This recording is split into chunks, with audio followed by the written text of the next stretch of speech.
നമസ്കാരം. ലോക്സഭാ തെരഞ്ഞെടുപ്പിന്റെ ചൂടേറിയ വാർത്തകൾ പരിശോധിച്ചു കൊണ്ടിരിക്കുമ്പോൾ നമ്മൾ ഇപ്പോൾ കോട്ടയം പാർലമെന്റ് മണ്ഡലത്തിലേക്കാണ് എത്തി നോക്കുന്നത്. കോട്ടയം രാഷ്ട്രീയപരമായി വളരെയധികം സവിശേഷത ഈ തെരഞ്ഞെടുപ്പിലുള്ള ഒരു മണ്ഡലമാണ്. കാരണം കേരള കോൺഗ്രസുകാർ നേരിട്ട് പതിറ്റാണ്ടുകൾക്ക് ശേഷം ഏറ്റുമുട്ടുന്ന ഒരു മണ്ഡലം. മാണി സാറും ഉമ്മൻചാണ്ടി സാറും ഇല്ലാത്ത ഒരു തെരഞ്ഞെടുപ്പ്. മക്കൾ രാഷ്ട്രീയം വളരെയധികം ക്ലച്ച് പിടിക്കുന്നു എന്ന് കേരളത്തിന് തോന്നിപ്പോകുന്ന ഒരു സമയം. പക്ഷേ ഈ തെരഞ്ഞെടുപ്പിൽ തോറ്റാൽ ജോസ് കെ മാണിക്ക് വലിയ തിരിച്ചടി ഉണ്ടാകും. കേരള രാഷ്ട്രീയത്തിൽ ഒരുപക്ഷെ അദ്ദേഹം അപ്രസക്തനാകും എന്നുവരെ തോന്നിക്കുന്ന ഒരു തെരഞ്ഞെടുപ്പ്. അതിൽ കോട്ടയത്തിന്റെ ചിത്രം നമുക്കൊന്ന് വ്യക്തമായി പരിശോധിക്കാം.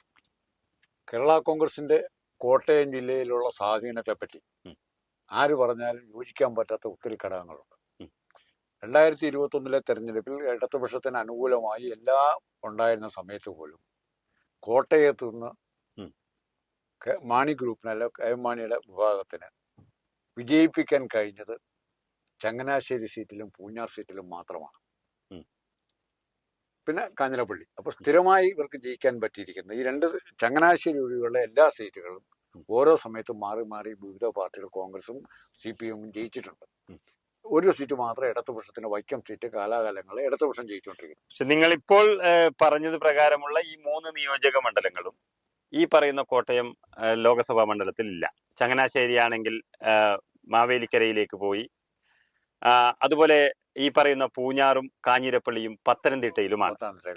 അപ്പോൾ ആടിയാടി നിൽക്കുന്ന ഒരു മണ്ഡലം കേരള കോൺഗ്രസിന് പറയാൻ തക്കത്ത ഒരു ജയിപ്പിച്ചെടുക്കാം എന്ന് പറയുന്ന തരത്തിലേക്ക് ഈ മണ്ഡലം എത്തിയിട്ടില്ല എന്നാണ്.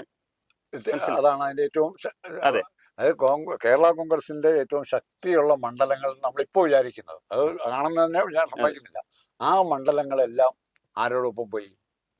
മറ്റ് പത്തനംതിട്ട മണ്ഡലത്തിലേക്ക് പോയി.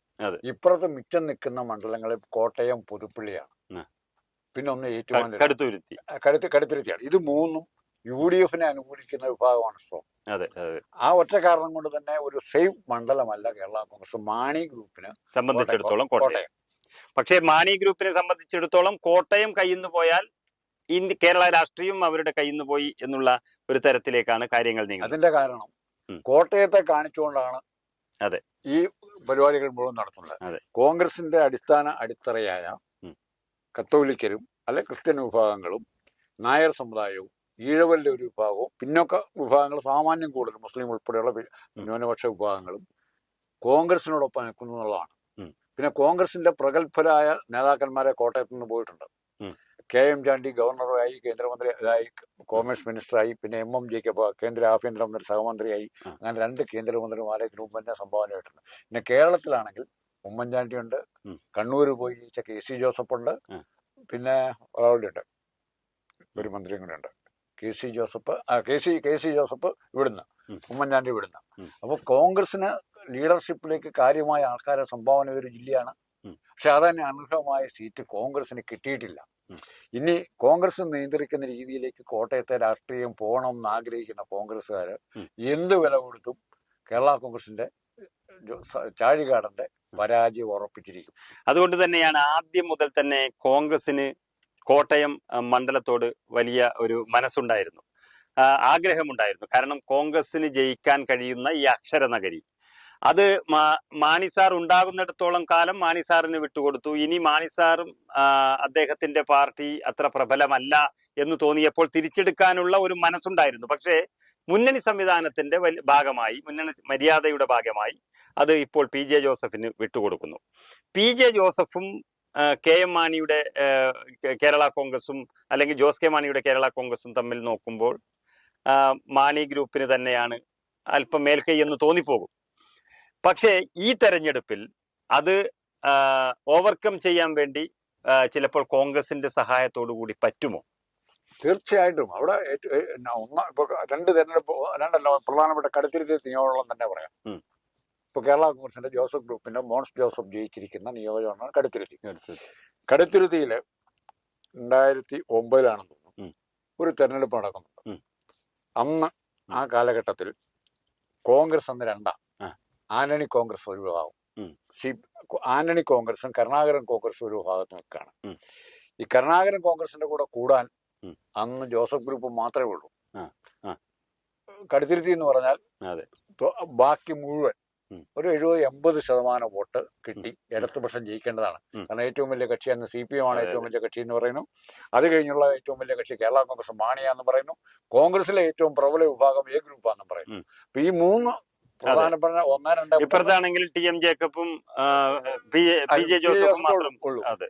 എന്നിട്ടും അവിടെ 1 ലക്ഷം വോട്ടിനെങ്കിലും ജയിക്കേണ്ട കടുത്തിരുത്ത സീറ്റിൽ 2000 ശിഷ്ടം വോട്ടിന് കട്ടിച്ച് രക്ഷപ്പെടുകയാണ് കേരള കോൺഗ്രസിന്റെ സ്ഥാനാർത്ഥി ഓലുക്കോസ് ചെയ്തത്. അതെ. അതിനർത്ഥം കോട്ടയത്തിന്റെ മനസ്സ് കേരള കോൺഗ്രസിനോ കോൺഗ്രസിനോ ഒപ്പം അല്ല, മറിച്ച് കോൺഗ്രസ് സ്പിരിറ്റിനൊപ്പം അല്ലെങ്കിൽ UDF-നൊപ്പമാണെന്ന് കൃത്യമായിട്ട് കണ്ടെത്താൻ പറ്റും. അത് തന്നെയാണ് നമുക്ക് ഈ അവസാന തെരഞ്ഞെടുപ്പിൽ ഉമ്മൻചാണ്ടിയുടെ മരണശേഷം നടന്ന പുതുപ്പള്ളി ഉപതെരഞ്ഞെടുപ്പിൽ നമുക്ക് കാണാൻ വേണ്ടി കഴിഞ്ഞത്. 10,000-ഓളം ഭൂരിപക്ഷം ഉണ്ടായിരുന്നിടത്ത് അത് 38,000-ലേക്ക് വർദ്ധിക്കുന്നു. ഉമ്മൻചാണ്ടിക്ക് പകരം ഉമ്മൻചാണ്ടിയുടെ മകൻ എത്തുന്നു. അപ്പോൾ ശരിക്കും പറഞ്ഞാൽ ഉമ്മൻചാണ്ടി ഒരു ഫാക്ടർ ഉണ്ടായിരിക്കാം. ഇത്രയും വലിയൊരു ഭൂരിപക്ഷം 3 ഇരട്ടിയിലേറെ 4 ഇരട്ടിയോളം ഭൂരിപക്ഷം വന്ന് അവിടെ വിജയിക്കാൻ ഉള്ള ഒരു സാഹചര്യം ഉണ്ടായത് ഈ ജോസ് കെ മാണിയുടെ കൂടെ ഉണ്ടായിരുന്നു എന്ന് പറയുന്ന കേരള കോൺഗ്രസ് പ്രവർത്തകർ. അവർ ഈ ഉമ്മൻചാണ്ടി അല്ലെങ്കിൽ കോൺഗ്രസ് പക്ഷത്തേക്ക് വോട്ട് ചെയ്തിരിക്കാം. ഒന്ന്. അതുപോലെ തന്നെ ഇനി പുതുപ്പള്ളിയിൽ ജോസ് കെ മാണിക്ക് പൊതുവെ പ്രവർത്തകർ കുറവാണ് എന്ന് പറയുന്നുണ്ടെങ്കിലും ബാക്കിയുള്ള ഇടങ്ങളിലൊക്കെ തദ്ദേശ തെരഞ്ഞെടുപ്പായാലും അല്ലെങ്കിൽ ഉപതെരഞ്ഞെടുപ്പുകളായാലും ബാങ്ക് തെരഞ്ഞെടുപ്പുകളായാലും എല്ലാം തന്നെ ജോസ് കെ മാണിക്ക് എതിരായി മാറുന്നു. പല സീറ്റുകളും പല പഞ്ചായത്തുകളും കഴിഞ്ഞ പഞ്ചായത്ത് ഇലക്ഷനിലും കോഓപ്പറേറ്റീവ് ബാങ്ക് ഇലക്ഷനുകളിലും ഈവൻ രാമപുരം പുഴപുരം കടുത്തിരുത്തി എല്ലാ മേഖലകളിലും കോൺഗ്രസിനും മുന്നോക്കം ഉണ്ടായിട്ടുണ്ട്. യഥാർത്ഥത്തിൽ കോൺഗ്രസ് അവിടെ ഒറ്റയ്ക്കാണ് മത്സരിക്കുന്നത്. കോൺഗ്രസ് ഒറ്റ കക്ഷിയേ ഉള്ളൂ. പിന്നെ മുസ്ലിം ലീഗിന്റെ കുറച്ച് വോട്ടേ എവിടെ ഉള്ളൂ. അത് അത്ര പറയാൻ തക്കത്ത ഒരു വോട്ടുമില്ല. അപ്പോൾ യഥാർത്ഥത്തിൽ മാർക്സിസ്റ്റ് പാർട്ടിയും കേരള കോൺഗ്രസും മാണിയും ബാക്കി അവരുടെ കൂടെ ഒത്തിരി കക്ഷികൾ കൂടി. അതാരും പത്രക്കാരും മീഡിയ പറയാത്തൊരു കാര്യമാണ്. ഈ ഇടതുപക്ഷം മുന്നണിയുടെ കൂടെ എത്ര കക്ഷികൾ പുതുതായിട്ട് ചെയ്യുന്നു. കേരള കോൺഗ്രസ് മാണി ചെയ്യുന്നു, ജനതാദളിന്റെ ഒരു വിഭാഗം ചെയ്യുന്നു, KV തോമസിനെ പോലെ ഏറ്റവും പ്രഗത്ഭനായ നേതാവ് ചെയ്യുന്നു. ഇവരെല്ലാം ചെന്നിട്ടും ഇവരുടെ ശക്തിയിൽ കാര്യമായ വർധന ഉണ്ടാവുന്നില്ല. അല്ലെങ്കിൽ KV തോമസിനെ പോലുള്ളവർ പോയിട്ടും കോൺഗ്രസിന്റെ ശക്തിയിൽ കാര്യമായ കുറവുണ്ടായിട്ടില്ല. ഈ വിഷയം ഇവിടുത്തെ മാധ്യമങ്ങൾ സൗകര്യപൂർവ്വം മറന്നു. അത് മാത്രമല്ല, 1,06,000-ലധികം വോട്ടുകൾക്കാണ് തോമസ് ചാഴിക്കാടൻ 2019 വിജയിച്ചത്. അന്ന് തോമസ് ചാഴിക്കാടൻ വിജയിക്കണമെങ്കിൽ ഇടതുപക്ഷത്തെ തോൽപ്പിക്കണം. ഏറ്റവും ശക്തമായ ഒരു മുന്നേറ്റവും ഒരു പോരാട്ടവും നടത്തി തോൽപ്പിച്ചത് ഇന്ന് ഇതിന് ചുക്കാൻ പിടിക്കുന്ന VN വാസവനെയാണ്. ആ VN വാസവന്റെ CPM-ന്റെ ടീമും തോമസ് ചാഴിക്കാടന്റെ കേരള കോൺഗ്രസ് പ്രവർത്തകരും തമ്മിൽ ഒരു ചേർച്ചയ്ക്ക് എത്തിയിട്ടുണ്ട്. ഒരു ചേർച്ച അവിടെ പറയുന്നത് അല്ലെങ്കിൽ നമുക്ക് മനസ്സിലാക്കാവുന്നത് VN വാസവന് സുരക്ഷിതമായൊരു മണ്ഡലം വേണം. അന്ന് സുരക്ഷിതമായ മണ്ഡലം ഉണ്ടെങ്കിൽ സുരേഷ് കുറുപ്പ് ജയിച്ചിരുന്നു പറഞ്ഞാൽ നായർ വോട്ട് പ്ലസ് മാർക്സിസ്റ്റ് പാർട്ടിയുടെ വോട്ട് വേണ്ട. ഇവിടെ വാസവൻ വന്നപ്പോഴേക്കും ആ നായർ വോട്ടുകൾ കിട്ടുമോ എന്നുള്ള ഭയം വന്നു. അതിനെ കോമ്പൻസേറ്റ് ചെയ്യാനായിട്ട് ഒരു വിഭാഗം ക്രിസ്ത്യാനികളെ കൂടെ നിർത്തുക എന്നുള്ള വാസവന്റെ ലൈന്. ഇത് മാർക്സിസ്റ്റ് പാർട്ടിയേക്കാളുള്ള ആവശ്യം കേരള കോൺഗ്രസ് മാണിയായിട്ട് സഖ്യം ഉണ്ടാക്കേണ്ടത് വാസവനായിരുന്നു.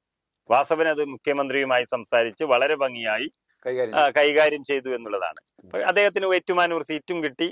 കേരളത്തിന്റെ മന്ത്രിയുമായി വിദ്യാഭ്യാസപരമായി അത്ര ഉന്നതിയിൽ ഇല്ലെങ്കിലും അദ്ദേഹം രാഷ്ട്രീയപരമായി കേരളത്തിൽ ഒരു ഉന്നതിയിലെത്തി ജോസ് കെ മാണിയെ കൊണ്ട് എന്ന് തന്നെ പറയാം. അതെ, പിണറായി വിജയനെ ദൈവത്തിന്റെ വരദാനം എന്നൊക്കെ പറഞ്ഞ് വാഴ്ത്തിപ്പാടുകയും ചെയ്യുന്നു. കോട്ടയത്തിന്റെ ഈ ഒരു അടുത്ത കാലത്തെ ചിത്രം നമുക്ക് പരിശോധിച്ചാൽ, അതായത് ജയപരാജയങ്ങൾ പലപ്പോഴും പലതായിരിക്കാം. എങ്കിലും ഈ തെരഞ്ഞെടുപ്പിൽ വെറും രാഷ്ട്രീയം മാത്രമല്ല, രാഷ്ട്രീയ ധാർമ്മികതയുടെ വിഷയം കൂടിയുണ്ട്. കാരണം തൻ്റെ പിതാവിനെ കോഴമാണി എന്ന് മാത്രമല്ല, ഏറ്റവും വൃത്തികെട്ട രീതിയിൽ വിശേഷിപ്പിച്ച ഒരു പറ്റം അല്ലെങ്കിൽ ഒരു വിഭാഗത്തിന്റെ കൂടെ ജോസ് കെ മാണി പോയി എന്ന് ചിന്തിക്കുന്നതിന് മുമ്പ് ഒരു തെരഞ്ഞെടുപ്പ് വന്നു. അത് ജോസ് കെ മാണിക്ക് ചില മുന്നേറ്റം ഉണ്ടാവുകയും ചെയ്തു. പക്ഷെ ഇന്ന് ജോസ് കെ മാണി അങ്ങനെ ചെയ്യാൻ പാടില്ലായിരുന്നു എന്ന് ചിന്തിച്ചു കൊണ്ടിരിക്കുന്ന പ്രവർത്തകർ ഇത്തവണ ആരുടെ കൂടെ നിൽക്കും, അല്ലെങ്കിൽ ജോസ് കെ മാണിക്ക് എന്തെങ്കിലും തരത്തിൽ ഒരു ബുദ്ധിമുട്ട് വരാൻ സാധ്യതയുണ്ടോ? അല്ല, തോമസ് ചാഴിക്കാടനല്ല, യഥാർത്ഥത്തിൽ തോമസ് ചാഴിക്കാടൻ മത്സരിക്കുന്നു എന്നുള്ളതേ ഉള്ളൂ. വിജയവും പരാജയവും ബാധിക്കുന്നത് ജോസ് കെ മാണിയെ തന്നെയാണ്. അപ്പോൾ ജോസ് കെ മാണിയുടെ ദയനീയത അറിയണമെങ്കിൽ അവിടെ ഒരു ഇടത്തരം നേതാവ്, ഉഴവൂർ വിജയന്റെ ഒക്കെ കൂട്ട് പറയുന്ന ഇടത്തരം ജില്ലയിലെ ഒരു സാധാരണ നേതാവ് സജി മഞ്ഞക്കടമ്പിൽ എന്ന് പറഞ്ഞ ഒരാള് അടുത്ത നാളിൽ ജോസഫ് ഗ്രൂപ്പിൽ നിന്ന് രാജിവെച്ചു. അത് ഭയങ്കരമായും മീഡിയ കേരള കോൺഗ്രസിലെ ഭൂരിഭാഗം ഇങ്ങോട്ട് പോരുന്നു, ഇടതുപക്ഷത്തേക്ക് വീണ്ടും പോരുന്നു എന്നുള്ള പ്രചരണം കൊടുത്തു. ഇടതുപക്ഷത്തിന്റെ ഏറ്റവും സൗകര്യപ്രദമായ കാര്യം, മീഡിയയുടെ മാനേജ്മെന്റ് ഒക്കെ എന്ത് വിചാരിച്ചാലും ഇതിന്റെ മൈക്കും പിടിച്ച് താഴെക്കൊണ്ട് നടക്കുന്നവർ കൂടുതൽ പേരും മാർക്സിസ്റ്റ് അനുഭാവികളാണ്. അവർ ആ രീതിയിലേ റിപ്പോർട്ട് ചെയ്യുള്ളൂ. അപ്പം ഈ സജി മഞ്ഞക്കടമ്പിൽ ഇന്ന് പരസ്യമായി പ്രഖ്യാപിച്ചിരിക്കുന്നത് NDA BJP-യിലേക്ക് പോകാനാണ്. BJP-യിലേക്ക് പോകുന്ന ജോസ് കെ മാണി പലവട്ടം ചർച്ച നടത്തി സജി മഞ്ഞക്കടമ്പനായിട്ട്. കെ എം മാണിയിലേക്ക് ക്ഷണിച്ചു.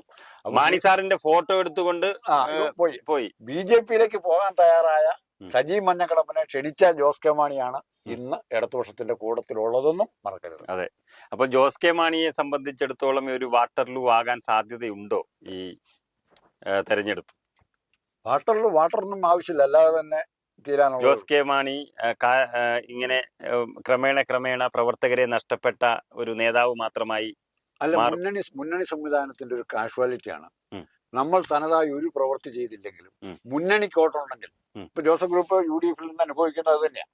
മുന്നണിക്ക് ഓട്ടമുണ്ടെങ്കിൽ ആ വോട്ടിന്റെ ഗുണം ആർക്ക് കിട്ടും? പാർട്ടിക്ക്. ഇപ്പൊ CPI-ക്ക് 1000 വോട്ടോ 2000 വോട്ടോ കെട്ടിവെച്ച കാശ് പോലും കിട്ടാത്ത മണ്ഡലങ്ങൾ അവർ ജയിക്കുകയും MLA ആവുകയും മന്ത്രിയാവുകയും ചെയ്യുന്നത്. അതെങ്ങനെ സാധിക്കുന്നത്? ഇടതുപക്ഷ മുന്നണിക്ക് CPM സംഘടിപ്പിച്ചിരിക്കുന്ന അതിനോടൊപ്പം ഇടതുപക്ഷ മുന്നണിയുടെ വോട്ടാണ്. RSP ഏത് പാർട്ടിയുടെ കാര്യം അങ്ങനെയാണ്. ഇപ്പൊ പ്രേമേന്ദ്രൻ കൊല്ലത്ത് ജയിക്കുന്നു എന്ന് പറഞ്ഞാൽ ഏത് വോട്ടാണത്? പക്ഷെ അത് തിരിച്ച് അസംബ്ലിയിലേക്ക് വരുമ്പോൾ കോൺഗ്രസിന്റെ പെട്ടിയിൽ എത്തിക്കാൻ കോൺഗ്രസിന്റെ നേതാക്കന്മാർക്ക് പല കാരണങ്ങൾ പറ്റാറില്ല. അങ്ങനെ നമ്മൾ ചർച്ച ചെയ്തത് കോട്ടയം മണ്ഡലമായിരുന്നു. ഫ്രാൻസിസ് ജോർജ് വലതുപക്ഷത്തും തോമസ് ചാഴിക്കാടൻ എന്ന സിറ്റിംഗ് MP ഇടതുപക്ഷത്തും നിന്ന് വാശിയോടെ പോരാടുമ്പോൾ തുഷാർ വെള്ളാപ്പള്ളി എന്ന BDJS നായകൻ, അദ്ദേഹം BJP അല്ലെങ്കിൽ NDA പക്ഷത്തും ഉണ്ട്. 1,54,000-ഓളം വോട്ട് PC തോമസ് പിടിച്ചിട്ടുണ്ട്. എങ്കിലും അത് തുഷാർ വെള്ളാപ്പള്ളിക്ക് കിട്ടുമോ എന്നുള്ളത് കാത്തിരുന്ന് കാണേണ്ടതുണ്ട്. ഏതായാലും ആരെക്കുറിച്ച്, ഏത് സ്ഥാനാർത്ഥിയെക്കുറിച്ച് പറഞ്ഞ് നമ്മൾ ചർച്ച ചെയ്താലും അവസാനം കോട്ടയം മണ്ഡലം എത്തി നിൽക്കുന്നത് ജോസ് കെ മാണിയുടെ ഇനിയുള്ള രാഷ്ട്രീയ ഭാവി അത് നല്ലതാകുമോ അല്ലെങ്കിൽ രാഷ്ട്രീയ ഭാവി ഇരുളടയുമോ എന്നുള്ളത് മാത്രം അറിയാൻ വേണ്ടിയാണ്.